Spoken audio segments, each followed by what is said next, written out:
Bismillahirrahmanirrahim. Assalamualaikum warahmatullahi wabarakatuh. Bapak-bapak, ibu-ibu, mas-mas, mbak-mbak, khususnya adik-adikku sekalian yang dirahmati Allah dimanapun Anda berada. Kembali di Iip Channel bersama saya, Iip Wijayanto. Kali ini kita akan membahas tema mengendalikan hidup mantan dengan kutukanmu. Ya. Nah, jadi sebenarnya ketika mantan mencampakkan kita, mantan mengkhianati kita, itu membuat mantan terikat dengan kita. Terikat di dalam doa-doa, keinginan, bahkan kutukan-kutukan kita. Kan orang selalu berpikir kalau dia mengkhianati, artinya dia bebas kan? Tapi tanpa dia sadari, bahwa ketika dia mengkhianati itulah yang akan membuat dia terikat selamanya dengan kita. Karena kezoliman dan pengkhianatan yang sudah dia lakukan. Karena itu di dalam sebuah hadis Rasulullah SAW bersabda, "Wattaqi da'watal mazlum, fa innahu laisa bainahu wa bainallahi hijab." Hati-hatilah dengan doa orang yang terzolimi, atau takutlah dengan doa orang yang terzolimi, karena sesungguhnya tidak ada hijab, tidak ada pembatas antara dia dengan Allah. Orang yang terzolimi itu amat sangat dekat dengan Allah.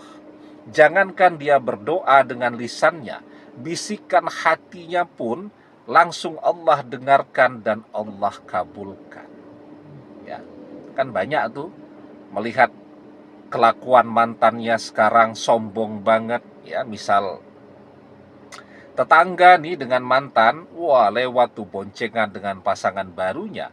Lisannya tidak mengatakan apapun, tapi hatinya membisikkan, gembes tuh sepeda motornya, bisikan hatinya. Insya Allah tuh boncengan tuh dengan pasangan barunya, tahu-tahu nanti sepeda motornya bannya gembes betulan. Nah, jadi kenapa doanya mustajab? Karena dia sangat dekat dengan Allah. Dakwatul mazlumi mustajabah wa in kana fajiran fafujuruhu ala nafsi. Doa orang yang terzolimi itu adalah doa yang sangat mustajab, doa yang sangat kuat.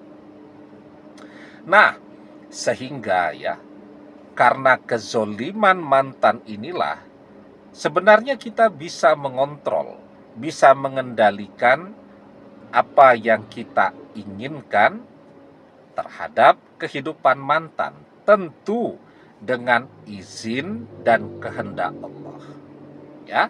Nah, jadi kalau Allah mengabulkan doa kita, tapi tadi kan bahwa orang yang terzolimi itu doanya mustajab, Allah kabulkan.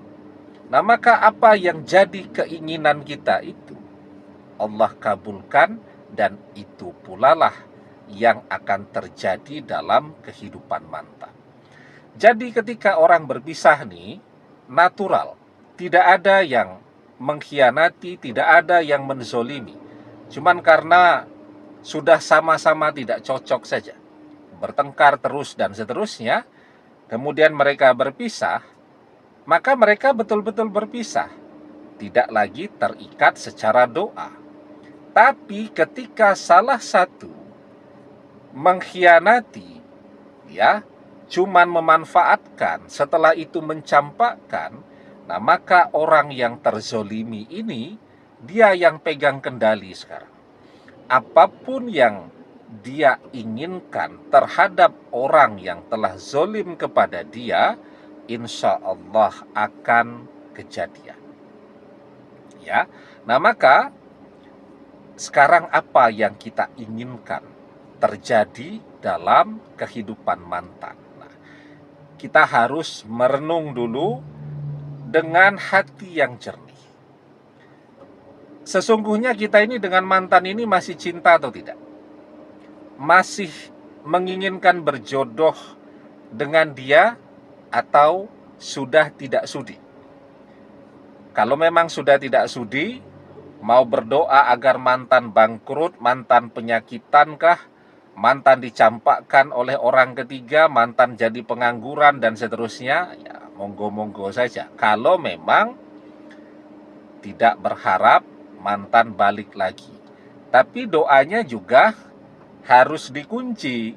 Kalau kita cuman berdoa atau mengeluarkan kutukan agar mantan jadi korengan lah, mantan jadi jerawatan kah, dan seterusnya, tapi doanya tidak kita kunci, nanti repot dan kita akan menyesal sendiri. Banyak tuh yang seperti itu, dalam keadaan sangat marah, dia mengeluarkan kutukan tuh. Misal suaminya mengkhianati dia, selingkuh, sudah tuh keluar semua kutukannya. Agar suaminya bangkrut, jadi pengangguran, penyakitan, korengan, dan seterusnya. Tapi doanya tidak dia kunci. Apa yang menjadi kutukannya tadi terjadi. Ya, suaminya dicampakkan oleh selingkuhannya. Suaminya bangkrut, suaminya nganggur, suaminya sakit-sakitan. Tidak taunya balik kepada dia. Jodohnya masih jodoh, ya. Jadi repot sendiri. Sekarang suami yang balik ini sudah beda nih dengan yang kemarin. Sudah tidak perkasa lagi, sudah tidak jago cari duit lagi. Jadi bebanlah untuk dia. Nah, maka kalau memang sudah tidak sudi dengan mantan, doanya sekalian dikunci. Ya, macam-macam tadi ya, jadi pengangguran dan seterusnya. Dan agar dia tidak pernah menjadi jodoh kita lagi. Dan kita diberikan ganti jodoh seseorang yang lebih baik dari dia. Nah, itu namanya mengunci agar mantan tidak balik. Kalau sudah tidak sudi dengan mantan. Tapi kalau masih cinta, berdoa untuk mantannya yang bagus-bagus saja. Kalau memang emosi, terpaksanya harus mengutuk, jangan mantannya, tapi orang ketiganya. Ya, agar orang ketiganya jadi korengan, agar orang ketiganya jadi jerawatan, kurus kering, tidak ada yang mau lagi, ya, dan seterusnya, dan seterusnya. Tapi jangan mantannya. Karena kalau kita masih cinta, berdoa agar mantan sadar, ya, agar mantan berpisah permanen dengan orang ketiga, hilang keinginannya untuk bersama orang ketiga lagi, ya. Betul-betul kapok selingkuh, tidak mau selingkuh lagi, dan seterusnya. Nah, kalau tadi misalnya memang emosi, ya sudah, yang dikutuk ya orang ketiganya saja. Ya, mantannya jangan, mantannya berdoa yang baik-baik, agar ketika doa ini terkabul atau kutukan ini kejadian dan mantan kembali kepada kita, tidak jadi beban untuk kita. Mantan tetap kembali seperti dulu, sekeren dulu, produktif untuk bekerja, cari duit, dan seterusnya. Ya, bedanya, nah, yang perlu kita kunci, hobi selingkuhnya. Bedanya, kita minta kepada Allah agar dia setia. Dan yang paling penting, dia taubatan nasuha, dan dia menjadi jodoh kita selamanya, fid dunya wal akhirah. Mantan yang kembali tidak tergoda lagi dengan siapapun juga, secakep apapun orangnya, dan seterusnya.